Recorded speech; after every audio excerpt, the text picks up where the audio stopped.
ട്രെയിനിനകത്ത് തൊട്ടി കെട്ടി ഉറങ്ങുന്ന ഒരു അനിയൻ. ആഹാ, സൂപ്പർ. എങ്ങനെയുണ്ട്? തൊട്ടി കെട്ടി കിടക്കാൻ നിൽക്കുകയാണ്. ചെന്നൈയിൽ നിന്നും തിരുവനന്തപുരം, അല്ല ഇത് മംഗലാപുരം അല്ലേ, മംഗലാപുരം പോകുന്ന എക്സ്പ്രസ്സിൽ ഒരു പരിധിവരെയൊക്കെ നോക്കി. ഇവിടെ മൊത്തം ഇവിടെ ഇറങ്ങാൻ പറ്റില്ല സുഹൃത്തുക്കളെ. ബാത്റൂമിൽ പോകാൻ പറ്റില്ല, മൂത്രമൊഴിക്കാൻ പോകാൻ പറ്റാത്ത അത്രത്തോളം സാഹചര്യം. അത് വേറെ പക്ഷേ അതൊക്കെ പോട്ടെ. ചെന്നൈയിൽ നിന്നും മംഗലാപുരം ബാംഗ്ലൂർ പോകുന്ന വഴിയിൽ സേലം കഴിഞ്ഞിട്ട് ഇതാ ഒരു അനിയൻ തൊട്ടി കെട്ടി, ട്രെയിനിൽ തൊട്ടി കെട്ടിയിട്ട് കിടക്കുകയാണ്.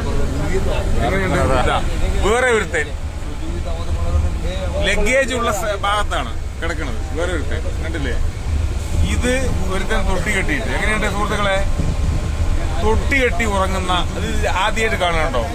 ഈ ട്രെയിനിനകത്ത് തൊട്ടി കെട്ടി കിടക്കാൻ പോകുന്നത് അടിപൊളി. നോക്കടാ മച്ചാനെ, നമ്മളിവിടെ തൊട്ടിയും കെട്ടാതെ ഒന്നും പറയണ്ട. എങ്ങനെയുണ്ട്? ട്രെയിനിനകത്തേ തൊട്ടി കെട്ടി, വേറെ വഴിയൊന്നുമില്ല, എല്ലാവർക്കും കിടക്കണ്ടേ. പരമാവധി അങ്ങനെയുള്ളവർ അങ്ങനെ ചെയ്യട്ടെ. അതൊക്കെ ഒരു നല്ല കാര്യമല്ലേ? അങ്ങനെ അല്ല ഭയ്യ സൂപ്പർ സൂപ്പർ. സൂപ്പർ. ഓക്കെ.